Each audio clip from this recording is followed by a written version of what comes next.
Assalamualaikum warahmatullahi wabarakatuh. Waalaikumsalam warahmatullahi wabarakatuh. Selamat siang teman-teman semuanya. Siang. Bagaimana kabarnya hari ini? Alhamdulillah. Alhamdulillah. Oke, sebelum kita mulai kegiatan hari ini, perkenalkan terlebih dahulu, nama Ibu Berliana Fairelia Putri. Kalian bisa panggil Ibu Ana. Jadi sebelum kegiatan ini dimulai, alangkah baiknya kita berdoa terlebih dahulu. Berdoa dimulai. Berdoa selesai. Oke, kegiatan kita hari ini adalah edukasi sosial tentang pencegahan penyalahgunaan narkoba terhadap remaja. Di sini Ibu mau tanya kepada teman-teman, ada yang tahu narkoba atau nabza ini singkatan dari apa? Bisa angkat tangan? Iya, boleh. Narkoba itu yaitu narkotika, psikotropika, dan zat adiktif lainnya. Benar, jadi singkatan dari narkoba atau nabza ini adalah narkotika, psikotropika, dan zat adiktif lainnya. Nah, apa sih itu narkoba? Jadi narkoba ini adalah zat atau obat yang dapat memengaruhi kerja otak, menurunkan kesadaran, dan juga menimbulkan ketergantungan, baik yang berasal dari tanaman ataupun buatan.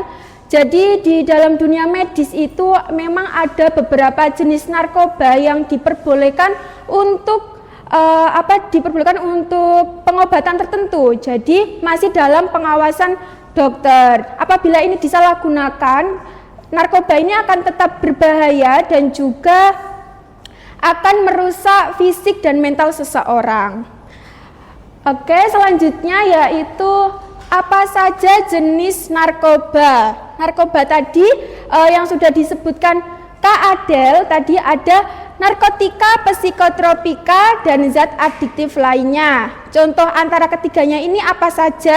Yang pertama yaitu narkotika, contohnya ini seperti ganja, heroin, kokain, dan juga morfin. Untuk yang kedua yaitu psikotropika, contohnya seperti ekstasi atau MDMA, sabu-sabu atau metamfetamin, LSD, dan juga obat penenang. Yang terakhir yaitu zat adiktif lainnya, contohnya seperti alkohol, nikotin, dan juga kafein yang berlebihan, dan inhalansia. Inhalansia ini seperti dapat membuat halusinasi tinggi. Seperti yang kita temukan di lingkungan, yang paling sering itu ada menghirup lem, thinner, dan juga bensin. Oke, selanjutnya yaitu dampak narkoba. Dampak narkoba ini dikelompokkan menjadi 3. Apa saja teman-teman? Yang pertama? Fisik. Yang kedua? Mental. Yang ketiga? Sosial. Oke, jadi yang pertama ini fisik, contohnya seperti kondisi kesehatan menurun, tubuh jadi lemah, mudah sakit, dan ada gangguan pada organ tubuh seperti ginjal, paru-paru, jantung, dan juga sistem saraf. Yang kedua yaitu mental, yaitu dapat menimbulkan kecemasan, depresi, gangguan emosi, dan juga halusinasi. Untuk yang ketiga yaitu sosial. Sosial ini seperti dapat menimbulkan prestasi menurun, hubungan dengan keluarga rusak, dan juga dijauhi oleh lingkungan sekitar. Selanjutnya, kenapa remaja ini jadi target utama? Teman-teman di sini ada yang tahu atau belum? Yang bisa angkat tangan? Belum ada yang tahu. Jadi kenapa remaja jadi target utama? Jadi di usia remaja itu kita masih dalam tahap perkembangan, di mana kita itu masih mempunyai rasa penasaran yang tinggi, ingin mencoba hal yang baru, dan kita itu tanpa memikirkan dampak kedepannya itu seperti apa. Jadi bandar narkoba ini sangat paham betul dengan hal ini. Jadi mereka itu mempunyai strategi tersendiri. Strateginya itu seperti membangun keyakinan atau kepercayaan kita kepada mereka. Jadi mereka itu mengusahakan untuk dekat di lingkungan kita. Langkah pertamanya yaitu mereka bisa mengajak berkenalan, terus berteman, ngobrol basa-basi, jadi teman curhat, teman tongkrongan, dan mereka itu selalu ada di dekat kita. Jadi mereka itu baru bisa berani untuk mengajak atau menawarkan narkoba. Nah, setelah menawarkan narkoba itu dengan kalimat nggak apa-apa kok, semua orang juga pakai, lagian cuma sekali doang, apa sih dampaknya, nggak ada tuh.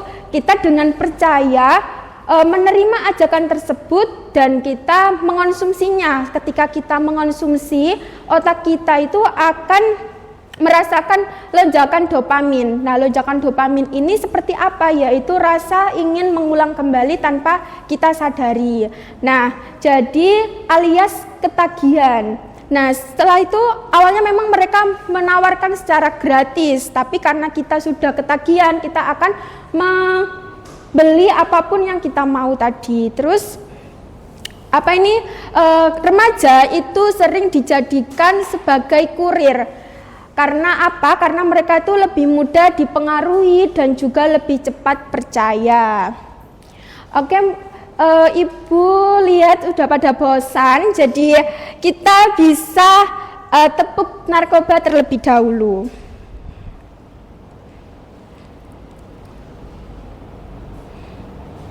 Oke, teman-teman udah ada yang tahu tepuknya seperti apa? Belum. Oke, Ibu contohkan terlebih dahulu. Mari katakan tidak tuh narkoba, tidak. Mari katakan tidak tuh narkoba, tidak.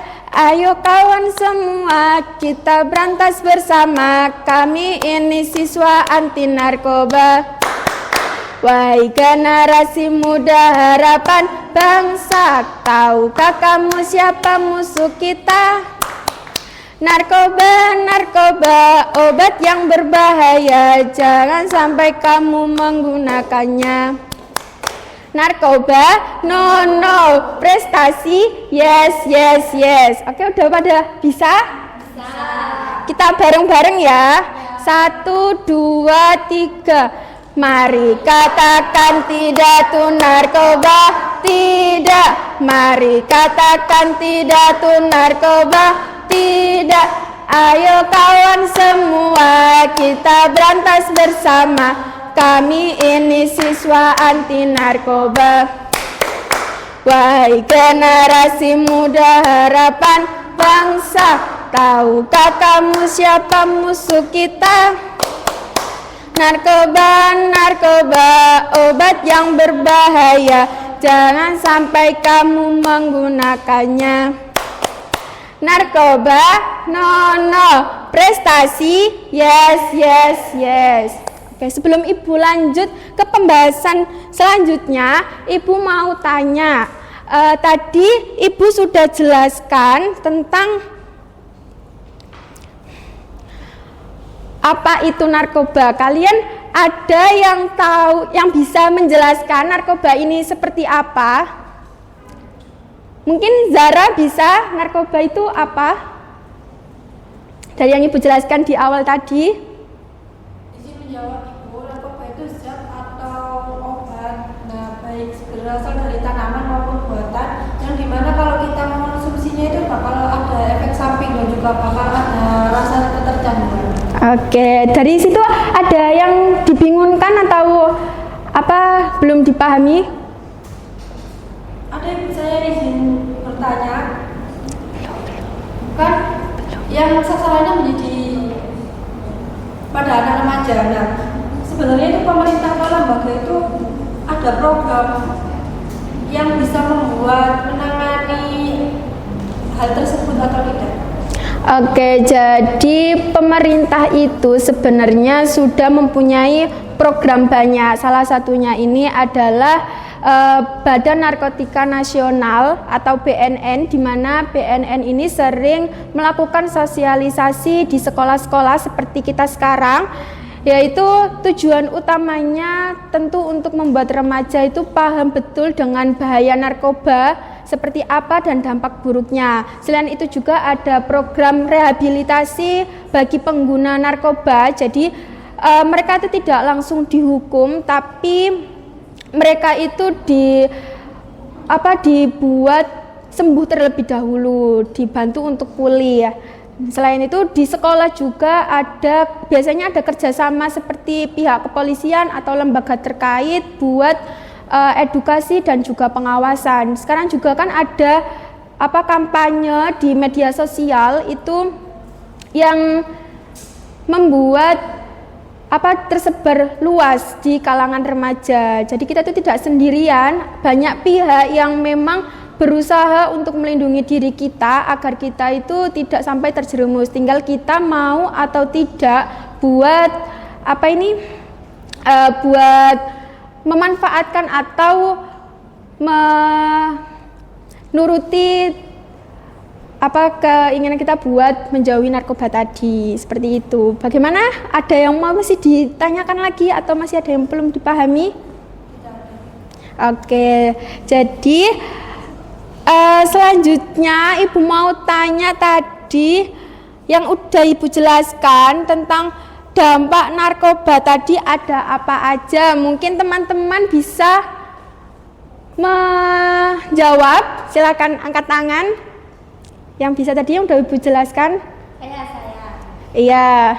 Apa dampak narkoba tadi? Dampak narkoba itu ada 3. Yang pertama yaitu fisik, yang kedua mental, dan yang ketiga sosial. Yang dimana fisik ini terdiri dari kondisi kesehatan yang menurun.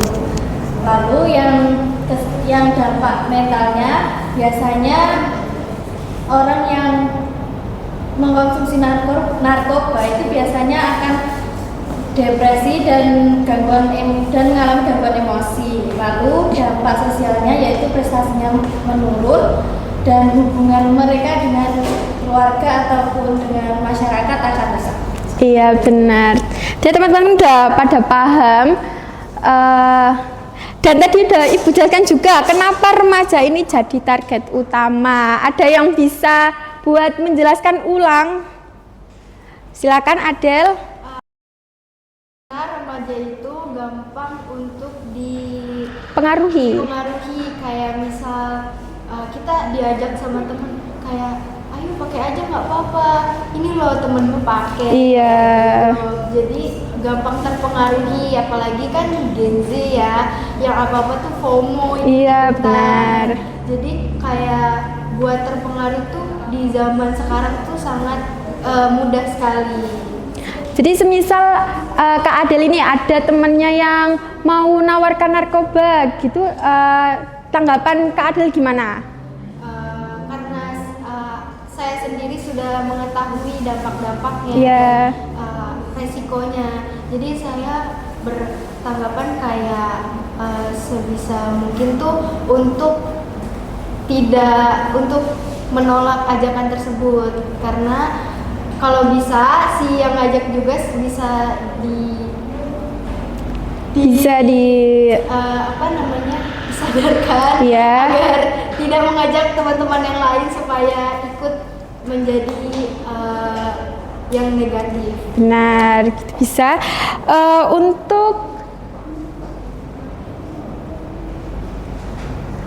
Oke, tadi Kak Zara, Kak Nia, sama Kak Adel sudah bisa menjawab. Sekarang Ibu mau tanya sama Kak Nisa nih. Tadi Ibu kan sudah menjelaskan tentang apa saja jenis narkoba. Tadi kan dibagi menjadi 3.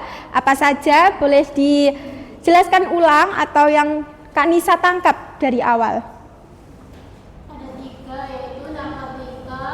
Narkotika itu seperti ganja, heroin, kokain, morfin. Terus yang kedua itu psikotropika seperti ekstasi atau MDMA. Ya, terus sabu-sabu.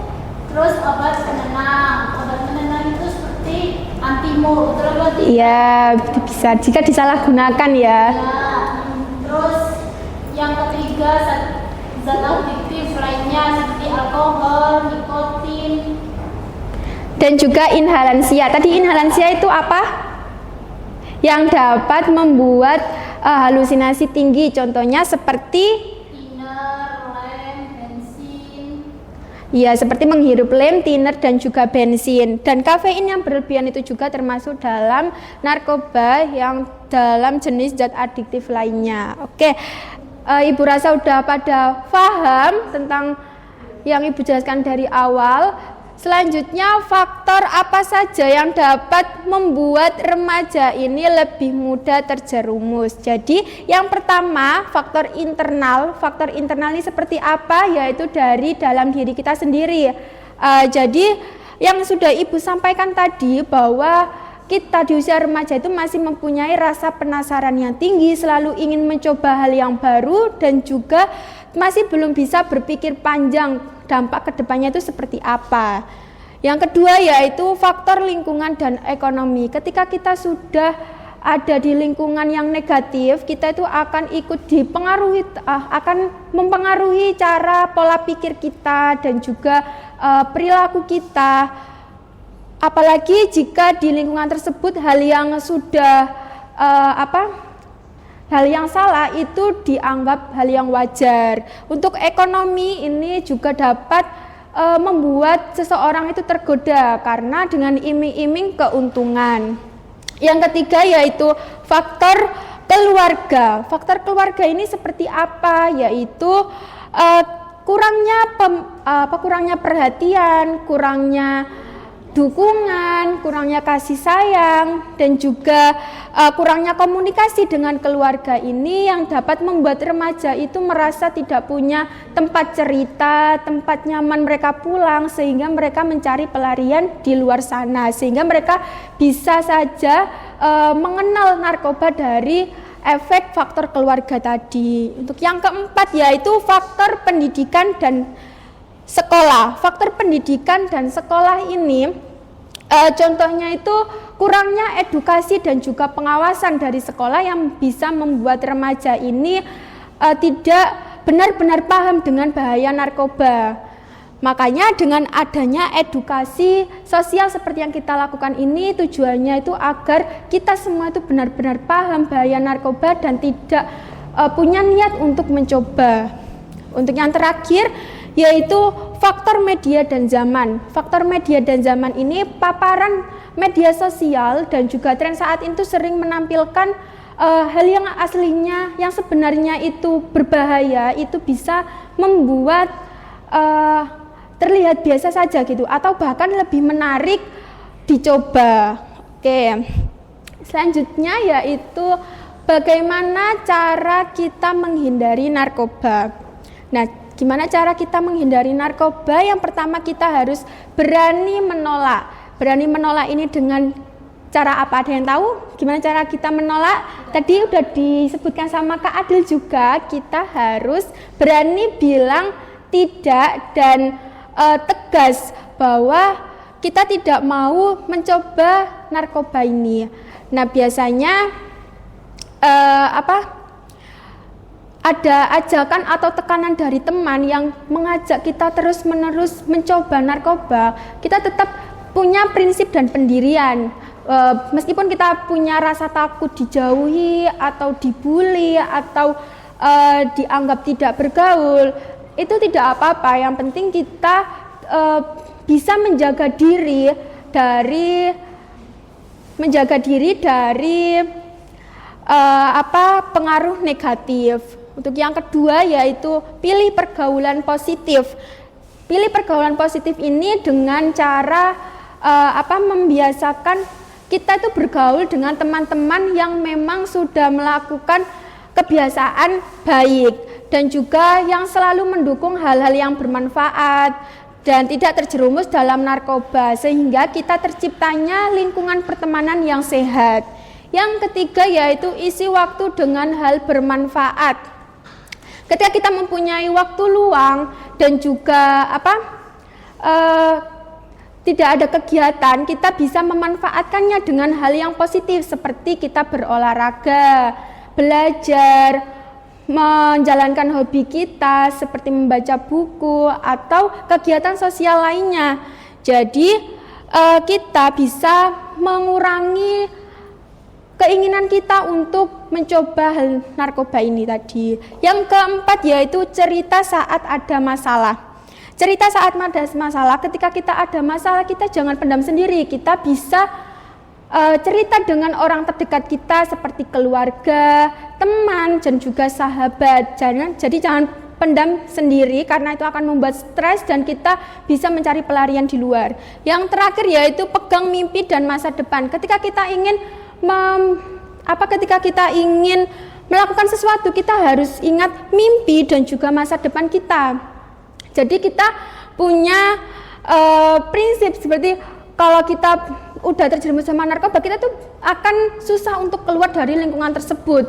Kita harus mikir, oh iya aku udah susun rencana ke depanku gimana, cita-citaku untuk masa depanku bagaimana. Karena kalau sudah terjerumus, kalian yang udah kita rencanakan itu akan hilang seketika. Oke, dari sini teman-teman ada yang mau ditanyakan lagi? Saya mau tanya. Iya, silakan nih Kak Nia. Kalau kita punya teman, terus dia itu sudah kecanduan narkoba, kita sebagai teman itu kan harus membantu dia. Bagaimana caranya kalau kita itu memberitahu dia kalau jangan terjerumus ke narkoba lagi atau berhenti mengkonsumsi atau mengonsumsi atau jadi ketagihan lagi gitu ya. Oke, ini pertanyaan penting banget. Sebelum itu Ibu punya video cuplikan sebentar yang bisa teman-teman perhatikan agar kalian lebih paham lagi. Ini juga relevan dengan pertanyaannya Kak Nia. Kalian silakan perhatikan ini dengan baik-baik.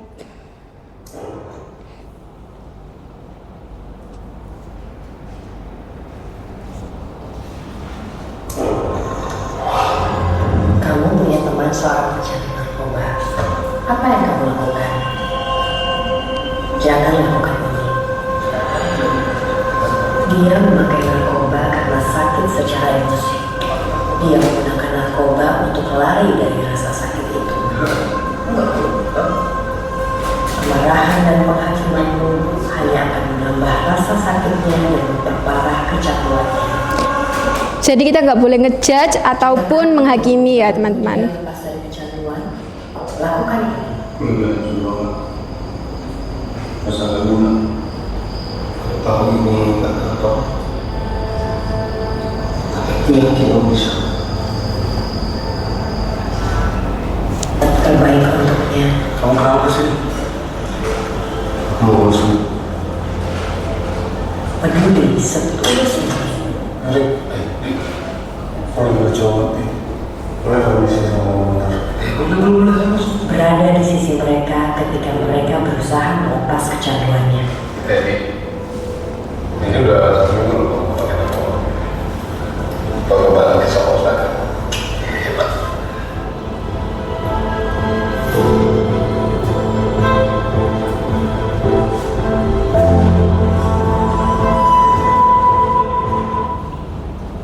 Oke, sebelum Ibu bahas lebih lanjut dari yang kita tonton tadi, ada yang bisa menyimpulkan. Mungkin Kak Nia tadi sudah bisa menyimpulkan dari yang video Ibu tampilkan. Jadi kita kalau punya teman yang sudah kecanduan narkoba, kita tidak boleh malah marah-marah dan menghakiminya. Justru kita harus mendukungnya agar dia itu ada tempat pulang untuk bercerita.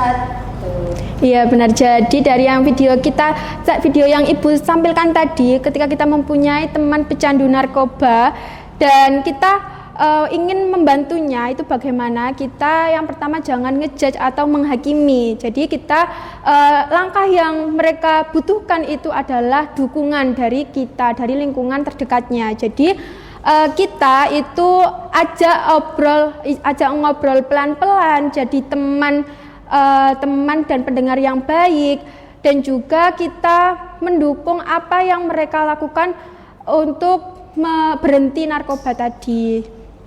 Jadi kita itu tidak boleh untuk berusaha sendiri, kita juga harus meminta bantuan kepada orang tua atau kepada pihak yang benar-benar paham betul dengan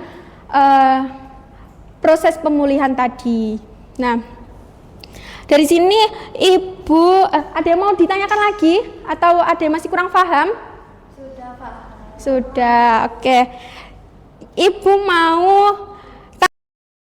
kalian lagi tentang yang Ibu sudah jelaskan tadi tentang faktor apa saja membuat remaja lebih mudah terjerumus. Untuk faktor lingkungan dan juga ekonomi, mungkin teman-teman bisa ada yang menjelaskan ulang atau yang kalian tangkap dari yang Ibu jelaskan. Ada yang bisa? Mungkin dari Kak Zara ada yang bisa? Ada yang bisa? Mungkin bisa menjelaskan ulang. Untuk faktor lingkungan dan ekonomi itu, misal si A itu lingkungannya kayak kurang kondusif, terus juga sekelilingnya itu mungkin para pecandu. Nah, juga faktor ekonomi itu biasanya yang paling rawan untuk terjerat narkoba itu, ekonomi menengah ke bawah. Ya. Karena di situ tuh banyak masalah yang berakar. Nah, dari situ dia akan terjerumus juga. Iya, benar. Jadi faktor lingkungan dan ekonomi ini memang bisa membuat orang itu terjerumus dalam narkoba, karena dengan lingkungan yang negatif dan ekonomi yang mohon maaf agak menengah ke bawah itu juga biasanya lebih mudah terjerumus dalam narkoba ini. Oke, untuk yang faktor keluarga mungkin ada yang bisa menjelaskan ulang lagi tentang yang Ibu jelaskan di awal. Ya, silakan Adel. Kalau faktor keluarga itu biasanya misal si A itu broken home, terus dia tuh kayak stres karena mungkin dia tidak punya tempat buat pulang, karena kan mungkin ibu atau bapaknya sudah menikah lagi atau bagaimana, jadi dia sehingga dia itu stres, depresi, akhirnya bertemu lagi dengan lingkungan itu yang teman-temannya pecandu, jadi akhirnya dia ikut terkena. Benar, jadi untuk faktor keluarga itu juga dari kurangnya komunikasi dan juga kedekatan dengan orang tua atau keluarga yang bisa membuat pelarian di luar sana. Oke, Ibu kira sudah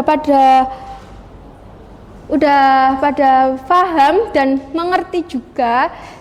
Di sini Ibu punya barcode yang kalian bisa scan untuk pembelajaran selanjutnya yang kalian bisa pelajari di rumah lebih dalam lagi tentang bahaya narkoba dan juga dampaknya seperti apa. Kalian bisa foto terlebih dahulu. Iya. Oke, udah ya. Nanti kalian jangan lupa untuk dipelajari dan memahami lebih dalam lagi agar kalian tidak terjerumus dalam lingkungan yang negatif, terutama di narkoba. Oke. Sebelum itu kita tepuk narkoba terlebih dahulu bareng-bareng ya teman-teman. 1, 2, 3. Mari katakan tidak tuh narkoba, tidak. Mari katakan tidak tuh narkoba, tidak. Ayo kawan semua kita berantas bersama, kami ini siswa anti narkoba. My generasi muda harapan bangsa, tahukah kamu siapa musuh kita? Narkoba, narkoba, obat yang berbahaya, jangan sampai kamu menggunakannya. Narkoba, no, no, prestasi, yes, yes, yes. Oke, Ibu sudah kira cukup ya untuk pertemuan kita hari ini. Jadi dari yang Ibu sampaikan dari awal sampai akhir kita bisa ambil kesimpulan bahwa penyalahgunaan narkoba ini dapat merusak masa depan remaja baik kesehatan mental ataupun pergaulan. Oleh karena itu remaja perlu meningkatkan kesadaran diri, berani menolak ajakan negatif, serta memilih lingkungan yang sehat. Selain itu penting juga untuk mengisi waktu dengan kegiatan positif dan tidak ragu untuk mencari bantuan atau bercerita kepada orang yang terpercaya agar terhindar dari narkoba. Oke, pembahasan kita cukup sampai sini. Mungkin kita bisa lanjut di minggu depan. Sebelum Ibu tutup, mari kita berdoa terlebih dahulu. Berdoa selesai. Semoga apa yang Ibu sampaikan ini bisa jadi bekal dan ilmu buat kalian semua ke depannya agar lebih waspada dan tidak terjerumus dalam narkoba.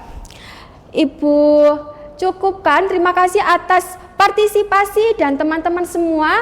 Ibu akhiri. Wassalamualaikum warahmatullahi wabarakatuh. Waalaikumsalam warahmatullahi wabarakatuh. Terima kasih semuanya.